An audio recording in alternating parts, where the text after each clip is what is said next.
Greetings, Kriegsspielers. In this video, you'll get to know the important gameplay mechanics of the Kriegsspiel game titled The Great Turkish War. The video serves as a visual guide and an addition to the already existing guides. In the first part of the video, we'll be delving into the main mechanics of the game and into the way the campaigns work. In the second part of the video, we'll be taking a detailed look at the supply system featured in the game and what quartermasters need to expect, as they will have important duties during a campaigning year.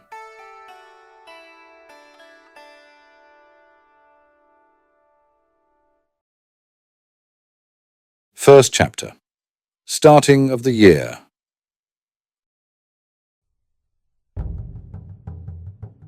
Let us start with the basics.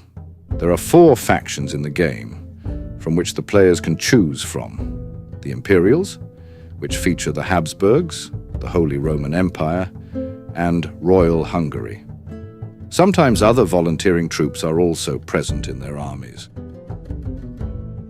There are the mighty Ottomans, along with their vassals, such as the Tatars, the Wallachians, and the Moldavians. There is also the Principality of Upper Hungary, a new state founded only 2 years before the starting of the game. The country serves as the state of the Hungarian Kurets rebels. And lastly, the Principality of Transylvania, a state now in decline, along with its weathered politics. Perhaps a team of capable players can once again bring glory and richness to this once powerful country. After the player has decided upon a faction, the player needs to find a character to play as. Following this, he gets dropped into a team chat. This is where the game begins. Before every campaigning year, the players will have a period of planning. This period usually takes place during winter. Not long after the start of a year, the players will be given news regarding their faction's backgrounds. They'll receive 2 yearly state reports, namely the State Finance Report and the State Supply Report. Along with these 2, each team will also be given information regarding their possibilities and limits when it comes to mustering their armies for the year. Let us first talk about the financial report. This report represents the state's ability to fund their armies for the year and how much money the players can spend before the campaigning starts. The financial report determines the amount of troops the state can deploy for the year. If an excess amount of money is secured, the team is given an opportunity to spend this money to their advantage. The team can order more pontoon bridges, more wooden bridges, and additional river barges. Apart from these, the players can also request additional carts to their armies to boost supply carrying capacity and order the building of simpler fortifications within their territory. Alongside these, they will also be able to upgrade supply locations. The supply report resembles the ability of the state to secure supplies for their troops for the year. This is, of course, impacted by the aforementioned financial report.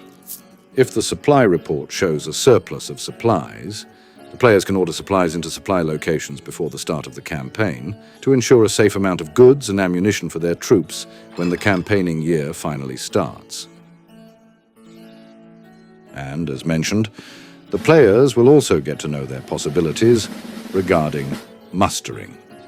This report will inform the players of their place and time of mustering. How they wish to further specify their mustering within these boundaries is up to them. After receiving this background information, the players in each team should start planning for the upcoming campaign. Supply locations should be prepared, and routes of supply should be established. The team should create an army or armies from what men they were given along with their commanders. Roles should also be assigned with special attention to quartermasters. The players should make a plan of operations and decide the place and date of mustering.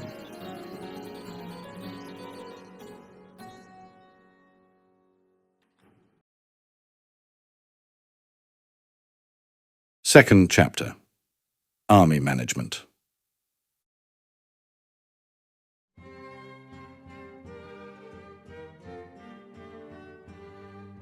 Let us talk about armies in the game. Each army consists of a certain amount of men, which are marked with the army tokens, and a certain number of wagons or carts, marked by the cart tokens. An army needs at least 3 players to operate successfully. The 3 players should be assigned the following roles: the quartermaster, the player who manages supply, the commander, the player who makes overall decisions and is most responsible for keeping up morale and conditions within the army, the vanguard commander, the player who goes roughly a day's march ahead of the army with light troops and scouts the enemy. In reality, a commander cannot be in all places at all times. This is reflected in the system by penalties given to the army that doesn't have the necessary number of players to operate it successfully. Supplies might be wrongly sorted out among the soldiers, and corruption and the like will happen if an army lacks enough players. If an army indeed doesn't have enough main players, make sure to have at least 1 second in command who actively helps in managing supplies. The map also features designated supply locations, where you can store your supplies. Some supply items are prone to rotting, but storing them in these supply locations can help slow the decay. Additionally, using supply locations keeps fresh supplies nearby, as your army can only carry a limited amount at once. As you can see, there are many of them on the map, therefore destroying them is encouraged to disrupt enemy supply lines. Before setting your army on the march, it's important to provide the umpires with specific details. These include the daily sleep schedule and the frequency and duration of resting periods during the day. How many kilometers your army can march is influenced by the above-mentioned factors and many others. During a march, or while encamped, the army is managed logistically as a single entity within a 30-kilometer radius of the army's main body. If the commander of an army sends troops away that exceed this 30-kilometer radius, they'll need to be separately cared for in terms of supply. This means that the army's quartermaster will need to allocate supplies for these departing soldiers. It is also important to note that as you get further and further away from your supply HQ, the longer it will take for supplies to arrive to your army. Every month in the game, the soldiers receive their pay and supplies. Depending on the month, this can be just enough, or generous, or perhaps not enough at all. In these situations, the players can supplement these from their own coffers. The game also features a mechanic called the player panel. The player panel not only shows information regarding your army and duties in the game, but it is also interactable, and therefore a mechanic that allows, and sometimes requires, cooperation from the players. Let us start with the Army Report. The Army Report is broken down into 2 parts. The first is titled Status, and the second is titled Other Information. The Status section shows you your army's morale and conditions. Both are crucial to keeping your army together. Each commander in an army has so-called possible actions. These are the players' abilities, basically. The players can decide to take these actions, which all work towards improving either the army's morale or the army's conditions. After using them, these actions will be on cooldown. Therefore, make sure to use them wisely. Players are encouraged to cooperate on the matter and help out each other, as everyone has their own possible actions they can use. The status section also shows the players the region's attitude towards the army, the region's terrain, and the road or roads quality they are using. There isn't much the players can influence about these. However, the region's attitude can change according to the player's actions. The Other Information section is completely controlled by the army's main commander. He can instruct soldiers to carry some of their food and drinks personally, freeing up space on the carts and increasing supply carrying capacity, though this may slow down movement. Additionally, he may choose to have the animals graze, significantly reducing fodder consumption. Finally, he can order the men to hunt, which will lower meat consumption from the crates, but will use up weapon supplies. The next player report is the Personal Coffers report. This report simply shows the player's available money at hand, which can be spent on raising new soldiers or paying for additional supplies, and much more. The last report is the Supply report. These reports are only given to the quartermasters within an army. From this report, the quartermaster can track the supply consumption of the troops and see the current stockpile of goods. This report also has possible actions connected to it, which can boost army morale and/or conditions. From all this information, it can be safely concluded that communication and coordination between the army commander and the quartermaster is essential. And with all this, we have covered the necessary knowledge to leading an army. In the next chapter, we'll delve into supplying an army.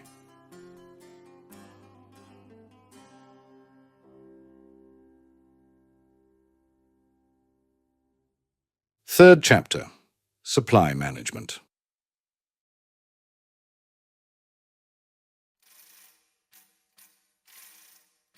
Before we would get into the thick of it, let us briefly discuss supply locations.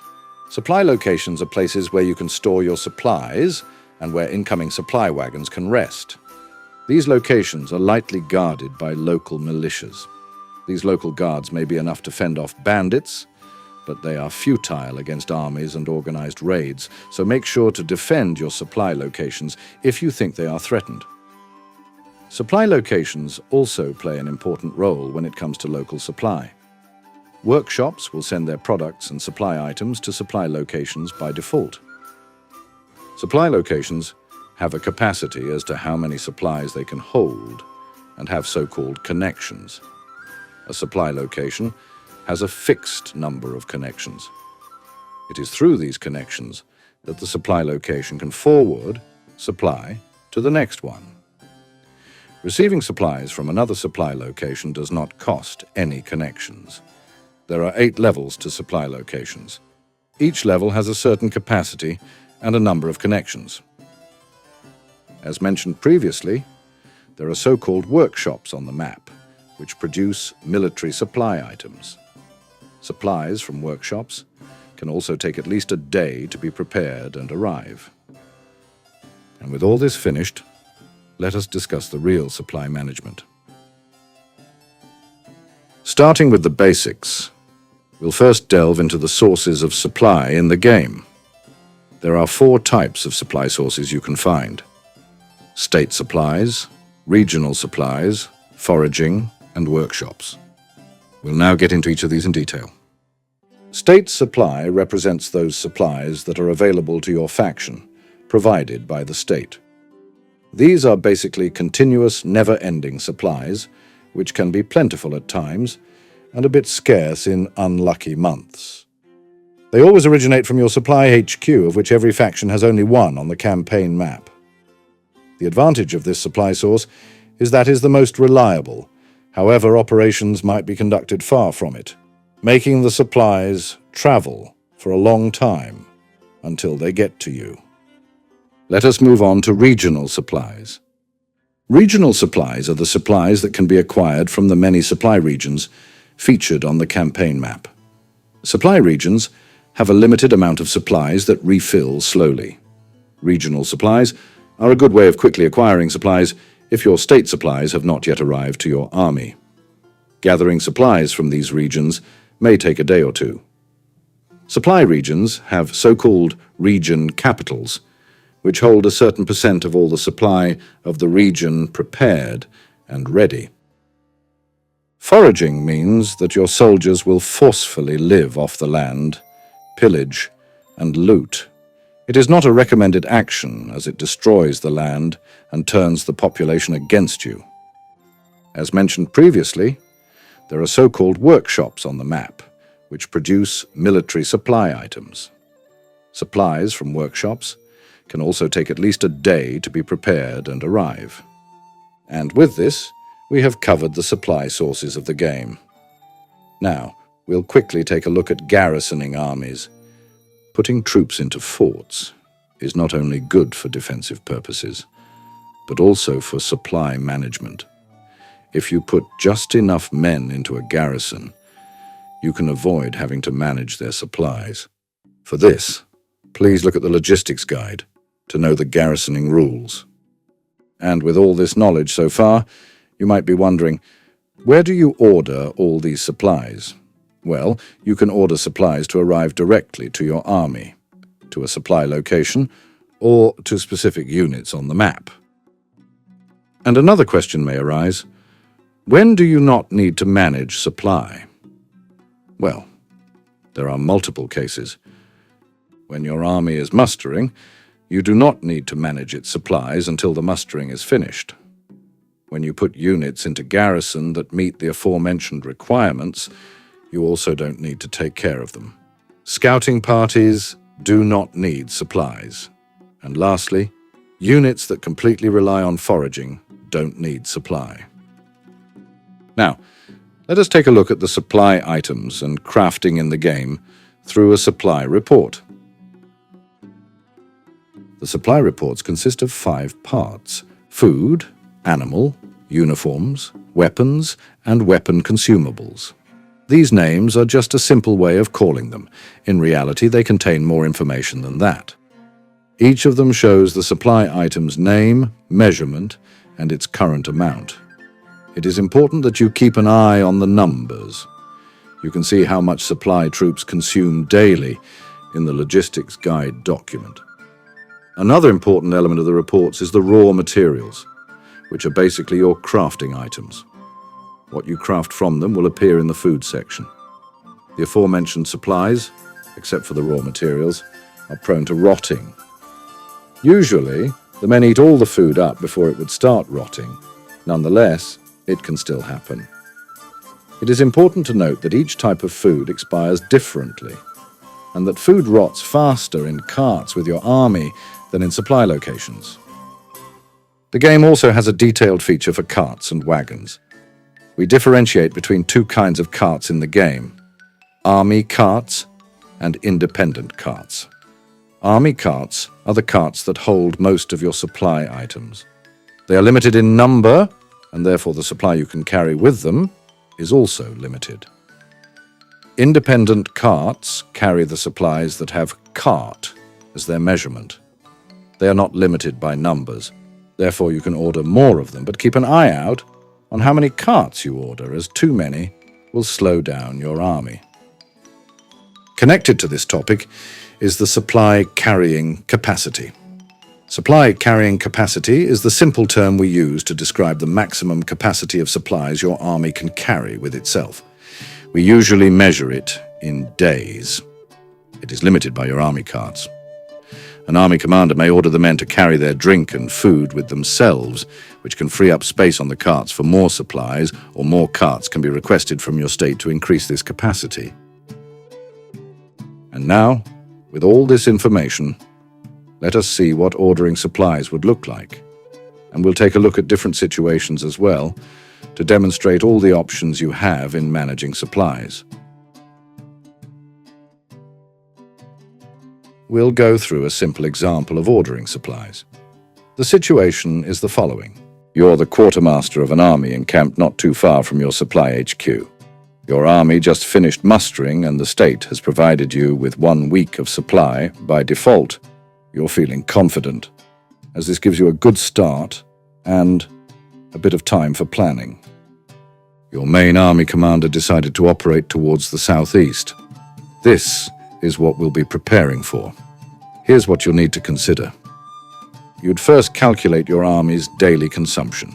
You'll then take a look at your army's supply carrying capacity. This will give you a firm base for calculations. To check your calculations, you can take a look at the supplies given to you by the state, as they are enough for 1 week. After this, you need to account for the time the incoming supplies will take as your army marches further and further away from the supply HQ. Your order for supplies will need to get there first, and the supply from there will need to get to you.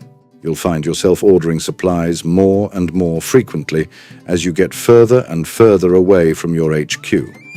At one point, you might get too far, and you'll know for sure that the state supplies will not get to you in time. This is when you'll order regional supplies to keep you moving until the state supplies arrive. Another great method is to order surplus supplies into supply locations ahead of time. From them, you can take out those supplies that you need at the time. This was, of course, just a simple guide to how you can manage your supplies. In the game, you may make as complex preparations as you'd like, and what your finances can afford.